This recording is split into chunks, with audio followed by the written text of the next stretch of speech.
2017 की बात है जी। मैंने सोचा कि यार इमरजेंसी डायलिसिस का जो आइडिया है ना, इसको प्लाज्मी इंप्लीमेंट होना चाहिए, क्योंकि इंटरनल मेडिसिन में काम करते हुए जब हम रात को इमरजेंसी में पेशेंट्स रिसीव करते थे ओवरलोड के साथ, फ्लूइड ओवरलोड के साथ, सीकेडी के, तो लगता था कि यार बड़े हेल्पलेस हैं, डायलिसिस होता नहीं है, डायलिसिस यूनिट बंद है रात को, और पेशेंट जो है वो कभी एम्बू पे है, कभी कुछ, कभी बाहर से डायलिसिस वाले को मंगवा रहे हैं कि यार इमरजेंसी डायलिसिस कर दे, 6,000 रुपया ले ले।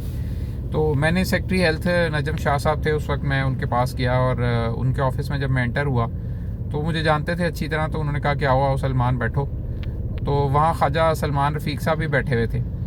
तो मैंने देखा कि चलो यार वज़ीर भी मौजूद हैं और सेक्रेटरी साहब भी मौजूद हैं, तो मैंने ये आइडिया उन्हें प्रेजेंट किया कि आप अगर डायलिसिस यूनिट को रात के टाइम खोल दें, ऑर्डर जारी कर दें कि तमाम डायलिसिस यूनिट रात को खुले रहेंगे और टेक्नीशियन और नर्स ड्यूटी पे होगी, तो अगर कोई भी कॉल आएगी ऐसी कि जी इमरजेंसी डायलिसिस करना है, तो वो जो नर्स और टेक्नीशियन वहाँ बैठे होंगे या इवन सो रहे होंगे, वो उठ के उस मरीज़ को अटैच करेंगे, उसका डायलिसिस करके उसको वापस भेज देंगे। रात की शिफ्ट आप रेगुलर मरीज़ों को ना रखें, सिर्फ इमरजेंसी के मरीज़ों को जिसको ज़रूरत है उसके लिए 2 मशीनें जो हैं या 3 मशीनों का एक कमरा जो है छोटा सा, उसको खोल दें डायलिसिस यूनिट में।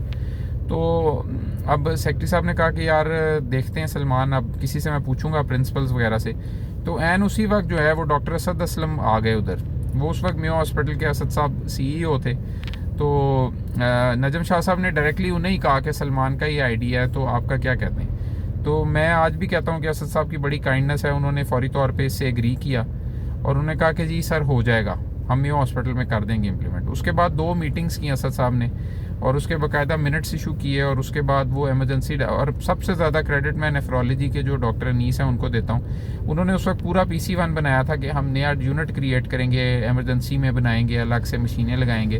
उन्होंने मेरे आइडिया को सेकंड किया और उन्होंने वो जो एक प्लान था कि इस तरह 2 मशीनें या 3 रिज़र्व कर दी जाए, उन्होंने नेफ्रोलॉजी में कमरा अलग करके उसको इमरजेंसी डायलिसिस के लिए रिज़र्व कर दिया। आज कितने साल हो गए हैं इस बात को, तकरीबन ऑलमोस्ट 7 ईयर्स हो गए हैं, मगर वो जो इनिशिएटिव तब शुरू हुआ था मेयो में, और भी कई अस्पतालों में चल रहा है, और हज़ारों लोगों को फ़ायदा हुआ है उससे। बहुत सारी जो एगनी थी मरीज़ों की, उसको उनको आराम मिला है। और मैं कहता हूँ कि अगर देखें आप, एक छोटी सी सजेशन थी मेरी तरफ से, और 2-3 प्रोफेसर और सेक्रेटरी हेल्थ की तरफ से वो इनिशिएटिव था। तो आज तक ख्वाजा सलमान रफ़ीक साहब का भी मैं जिक्र करूँगा, क्योंकि वो वहाँ मौजूद थे और उन्होंने इस आइडिया को सेकंड किया। तो आज तक देखें लोगों को फ़ायदा हो रहा है। इसलिए अगर आप लोग अपने तौर पे एज अ डॉक्टर जहाँ जहाँ कोई बेहतरी ला सकते हैं, प्लीज़ अपना किरदार अदा करें बिफोर इसके कि आप ख़ुद पेशेंट बन के या आपका कोई प्यारा पेशेंट बन के हॉस्पिटल में आए, और उसके बाद वो किसी फैसिलिटी के ना होने की वजह से या किसी फैसिलिटी के बंद होने की वजह से फौत हो जाए। इसलिए अपना किरदार अदा करेंगे आप, तो बहुत सारे लोगों के लिए आसानी आप क्रिएट कर सकते हैं।